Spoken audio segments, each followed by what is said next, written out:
The Wesson Game, Chapter 5, 16 Heirs.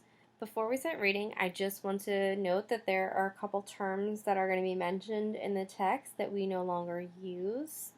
One of the words that's going to come up is invalid, and I just want to talk about what that means. And there also is a mention of being afflicted and calling someone retarded.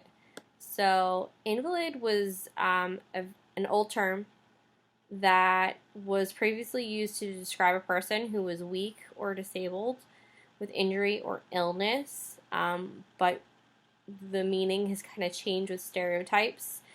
Same thing with the word retarded. We don't use that word anymore. It's considered offensive, but it was a word that meant less advanced in mental, physical, or social development than is typical for one's age. But again, because of the way people have used it and the stereotypes with it, we no longer use it. Afflicted comes up, and that can mean experiencing pain or suffering. This is not something that today we use to describe someone in a wheelchair like Chris. There's no dates mentioned in this text, but we can kind of infer that this book was written during a time when these terms were commonly used. So the original intent of these terms was not negative, but as time changes and we realize how people are affected by that, I encourage you not to use these terms that appear in this text. Okay. All right, so let's start chapter 5. The marbled sky lay ahead on the gray Great Lake when Grace Windsor Wexler parked her car in the Westing driveway and strode up the walk ahead of her daughters. Her husband had refused to come, but no matter. Recalling family gossip about a rich uncle. Maybe it was a great uncle. Anyway, his name was Sam. Grace had convinced herself that she was the rightful heir. Jake was Jewish, so he could not possibly be related to Samuel W. Westing. I can't imagine what became of my silver cross, she said, fingering the gold-linked necklace under her mink stole as she paused to appraise the big house. Angela, we could have the wedding right here. Turtle, where are you wandering off to now? The letter said, never mind.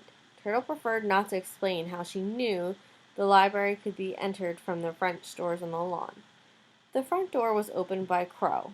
Although the Sunset Tower cleaning woman always wore black, here it reminded Grace Wexler to dab her eyes with the lace handkerchief. This was a house of mourning. The silent Crow helped Angela with her coat and nodded approval of her blue velvet dress with white collar cuffs. I'll keep my furs with me, Grace said. She did not want to be taken for one of the poor relatives. Seems rather chilly in here. Turtle, too, complained of the chill, but her mother tugged off her coat to reveal a fluffy, ruffly pink party dress 2 sizes too large and 4 inches too long. It was one of Angela's hand-me-downs. Please sit anywhere, the lawyer said, without glancing from the envelopes he was sorting at the head of the long library table. Mrs. Wexler took the chair to his right and motioned to her favorite. Angela sat down next to her mother, removed a torso towel from her large tapestry shoulder bag, and took up embroidering a monogram D. Slumped in her third chair, Turtle pretended she had never seen this paneled library with its bare and dusty shelves. Suddenly, she sat up with a start. An open coffin draped in bunting rested on a raised platform at the far corner of the room. In it lay the dead man, looking exactly as she had found him, except now he was dressed in a costume of Uncle Sam, including the tall hat. Between the waxy hands folded across his chest lay her mother's silver cross. Grace Wexler was too busy greeting the next heir to notice. Why, Dr. D, I had no idea you'd be here. But of course, you'll soon be a member of the family. Come, Sit next to your bride-to-be. Turtle, you'll have to move down. D. Denton Deary, always in a hurry, brushed a quick kiss on Angela's cheek. He was still wearing his hospital whites. I didn't know this was a pajama party, Turtle said, relinquishing her chair and stomping to the far end of the table. The next heir, short and round, entered timidly, her lips pressed together in an impish smile that curved up to what must be pointed ears under her straight-cut, steely hair. Hello, Mrs. Bumbuck, Angela said. I don't think you've met my fiancé, Denton Deary. You're a lucky man, Mr. Deary. Dr. Deary, Mrs. Wexler corrected her, puzzled by the dressmaker's presence. Yes, of course. I'm so sorry. Sensing that she was unwelcome at this end of the room, Flora Bumbuck walked on. Hi, mind if I sit next to you? I promise not to pull your braid. That's okay. Turtle was hunched over the table, her small chin resting between her crossed arms. From there, she could see everything except the coffin. Grace Wexler dismissed the next heir with an audible tongue click. That distasteful little man didn't even have the sense to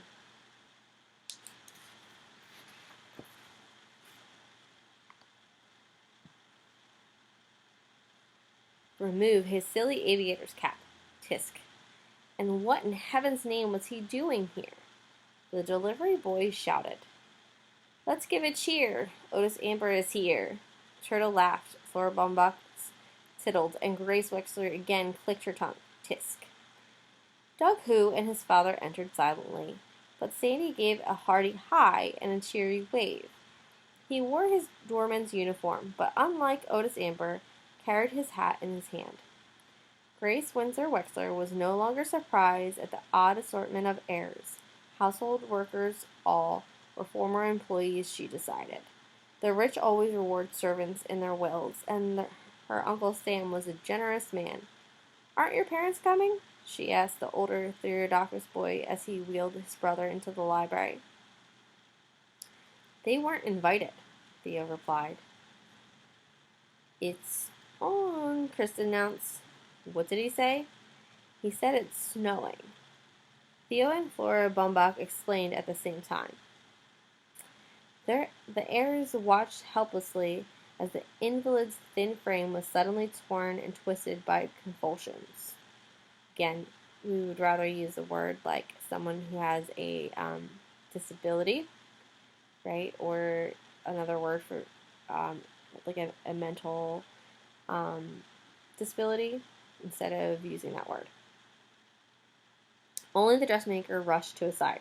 I know, she simpered. You are trying to tell us about the itsy-bitsy snow flings.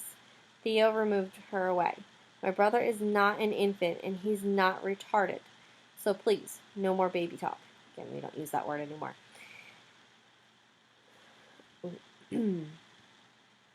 Blinking away tears, Flora Bumbuck returned to her seat, the elfin smile still painted on her pained face. Some stared at the afflicted child with morbid fascination, but most turned away. They didn't want to see. Pyramidal tract involvement, Denton Deary whispered, trying to impress Angela with his diagnosis. Angela, her face a mirror to the boy's suffering, grabbed her tapestry bag and hurried out of the room.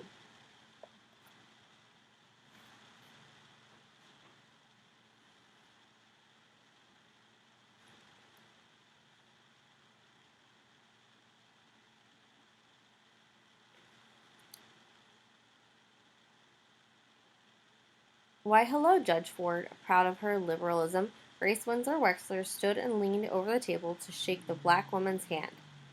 She must be here in some legal capacity, or maybe her mother was a household maid. But of one thing Grace was certain: J.J. Ford was no more related to Samuel W. Westing than Mr. Who. Okay, so here it says that that Grace Wexler is proud to shake J.J. Ford's hand due to her liberalism. So she's kind of saying that because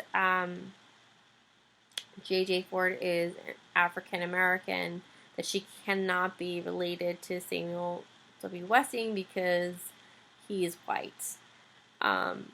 So she's also kind of implying here that maybe her mother might have been a household maid, right? And she's saying that Mr. Who cannot be related to Sam Westing because of his race either. So, what are your thoughts about this? You know, this is written during a period in which, you know, this was kind of, I guess, not thought of as racist. What are your thoughts? Okay. Can't we get started? Mr. Who asked, hoping to get back in time to watch the football game on television. I must return to my restaurant, he announced loudly. Sunday is our busy day, but we are still accepting reservations. Shin Hu's restaurant on the 5th floor of Sunset Towers, specializing in... Doug tugged at his father's sleeve. Not here, Dad. Not in front of the dead. What dead? Mr. Who had not noticed the open coffin. Now he did. Oh. The lawyer explained that several heirs had not arrived. My wife is not coming, said Mr. Who. Grace said Dr. Wexler was called away on an emergency operation. An emergency Packers game in Green Bay, Turtle confided to Flora Baumbach, who scrunched up her shoulders and tittered behind a plump hand. Then we are still waiting for two more, the lawyer said, fumbling with his papers, his hands shaking under the strict scrutiny of the judge. Judge Ford had recognized E.J. Plum several months ago. He had argued before her court, bumbling to the point of incompetence. Why, she wondered, was a young, inexperienced attorney chosen to handle an estate of such importance? Come to think of it, what was she doing here? Curiosity, perhaps. But what about the rest of them, the other tenants of Sunset Towers? Don't anticipate Josie Joe. Wait for Sam Westing to make the first move. Light footsteps were heard in the hall. It was only Angela, who blushed and, hugging her tapestry bag close to her body, returned to her seat. The heirs waited. Some chatted with neighbors. Some looked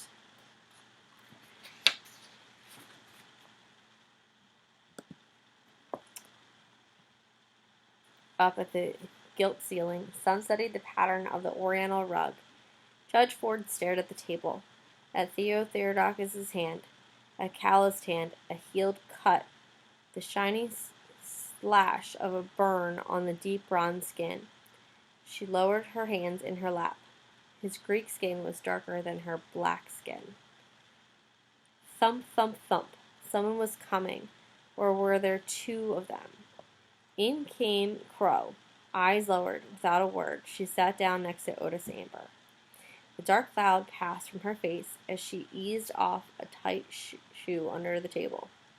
Thump, thump, thump. The last expected her heir arrived.